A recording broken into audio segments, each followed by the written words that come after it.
જય શ્રી કૃષ્ણ દોસ્તો, આજે આપણે બનાવીશું કેરીનું અથાણું. તો તેના માટે પહેલાં કેરીને ધોઈ લેશું, એકદમ બરાબર ચોખ્ખી કરી લેશું. આવી રીતના બધીને એક એક કરીને કેરીને ધોઈ લેવાની છે અને પછી એને કોરા કાપડથી કોરી કરી લેવાની છે. બધી કોરી થઈ જાય એકદમ સારી રીતે ત્યારે એને આવી રીતના કટિંગ કરવાની છે. એને ગોટલી એનામાંથી અલગ પાડવાની છે. તો જોઈ શકો છો તમે, કેરીમાંથી હું ગોટલી અલગ પાડી રહી છું.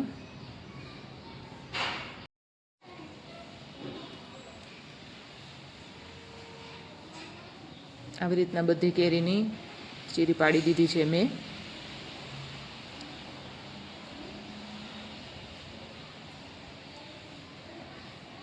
મને થોડીક મોટી મોટી ચીરી જોઈએ એટલા માટે મેં થોડીક મોટી મોટી અને જાડી ચીરી કરી છે.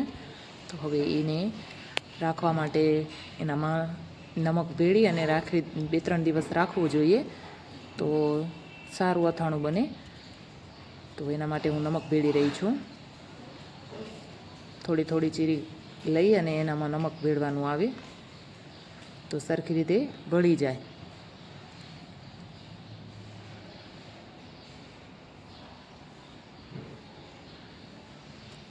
આવી રીતના નમક ભેળી અને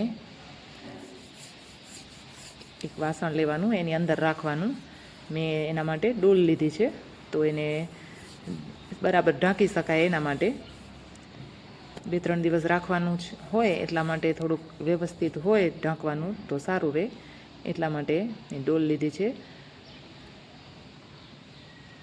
થોડું થોડું કરી અને નમક ભેળી અને સરસ રીતે ભેળવીને 3 દિવસ માટે રાખી દેવાનું. તો આપણી ચીરીમાં નમક ભેળવાઈ ગયું છે.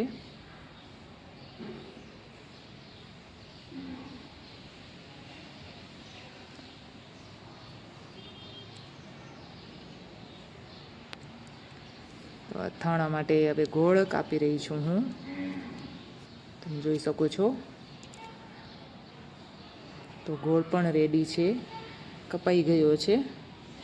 જેટલી કેરીની ચીરી હોય ને એટલો જ એના માટે સરખે સરખો ગોળ જોઈએ.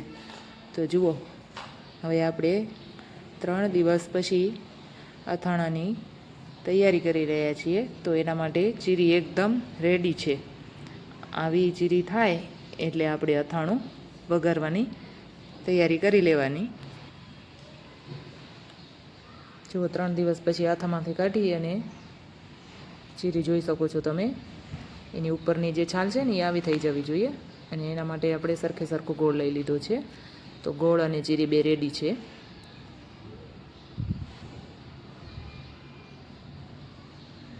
એને વઘાર કરવા માટે લાલ મરચું આખું સૂકલ અને મેથીના દાણા અને મસાલો, તમાલપત્તા, બાદિયા, મરી, લવિંગ, તજ એ બધું લઈ અને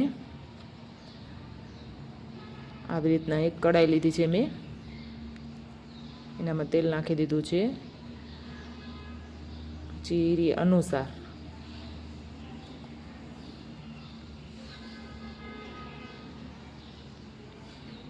તો હવે તેલ ગરમ થઈ ગયું છે.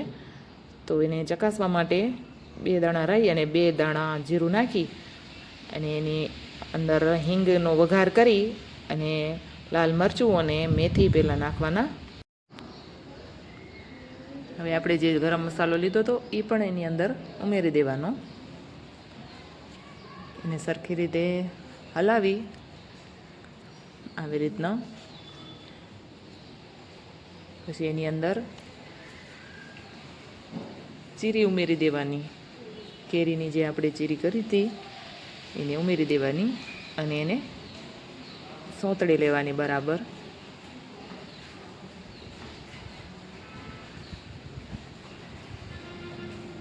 જો બધી ચીરી મેં નાખી દીધી છે અને એને હવે હું ધીમે ધીમે સોતળી રહી છું. આવી રીતના એને સોતળી લેવાની. અને જુઓ, સોતળાઈ ગઈ છે એકદમ બરાબર. તો 5 મિનિટ એને સોતળવા દેવાની.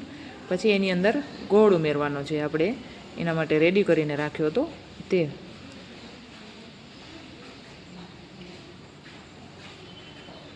આપણે સોતળવા માટે સવડું પડે એટલા માટે થોડું થોડું ગોળ ઉમેરતું જવાનું.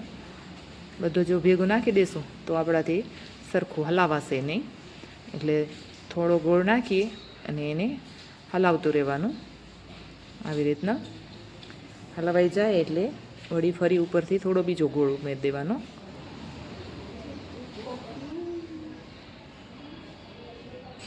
આવી રીતના બધો ગોળો નાખી અને એને હલાવતું રહેવાનું. જ્યાં સુધી ગોળ ન ગળી જાય ત્યાં સુધી એને હલાવતું રહેવાનું.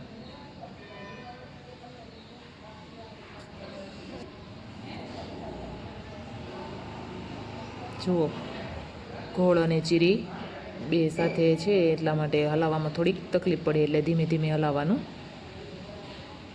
અને નીચે ચોંટી ન જાય ગોળ તેના માટે આપણે હલાવવાની પણ જરૂર પડે છે. તો એ આવી રીતના ધીમે ધીમે હલાવી અને જુઓ, તમે જોઈ શકો છો હવે ગોળ ગળવા માંડ્યો છે. સારી રીતે ગળી જાય એટલે એને 5-7 મિનિટ એને ઉકળવા દેવાનું. અને 5-7 મિનિટ ઉકળી જાય એટલામાં એ ટાઈમ પછી એને ગેસની ફ્લેમ બંધ કરી દેવાની અને 2-3 કલાક માટે ઠંડુ કરવા રાખી દેવાનું. ઠંડુ થઈ જાય પછી આપણે એના અંદર મસાલો નાખવાનો છે. હવે આપણું અથાણું એકદમ ઠંડુ થઈ ગયું છે તો એની અંદર આપણે મસાલો નાખશું.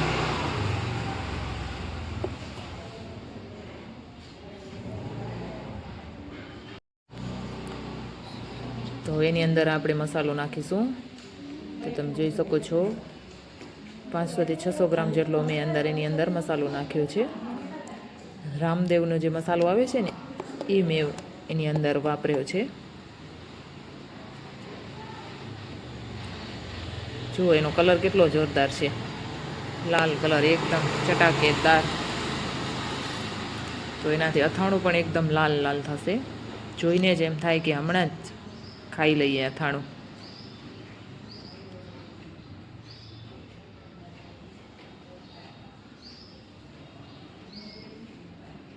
મસાલો નાખી અને સારી રીતે એને એકદમ એકરસ કરી લેવાનું છે હલાવીને. જો આવી રીતના ધીમે ધીમે હલાવી લેવાનું. એને હલાવી અને આખી રાત માટે મેં એને રાખી દીધું છે. સવારના એકરસ થઈ જાય એટલે આપણી જે બરણી હોય એની અંદર ભરી લેવાનું છે.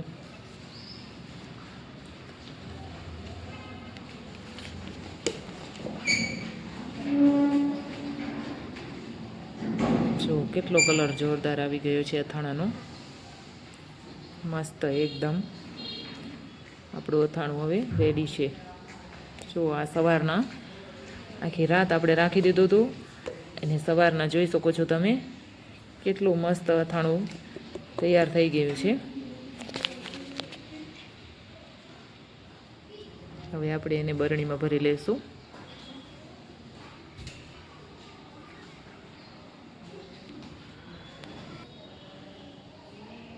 આપણું અથાણું રેડી છે. તો હવે આપણે એને બરણીમાં ભરશું.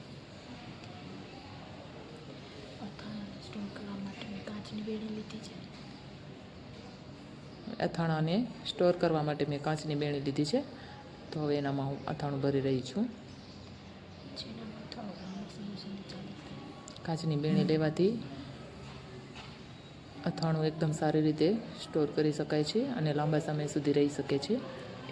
તો પહેલાં ચીનની બેણી લેતા હતા અને અત્યારે હવે કાચની બેણી લઈએ છીએ. જો તમને મારા અથાણા બનાવવાની રેસીપી ગમી હોય તો લાઈક, શેર અને સબસ્ક્રાઈબ જરૂરથી કરજો. ધન્યવાદ. જય શ્રી કૃષ્ણ.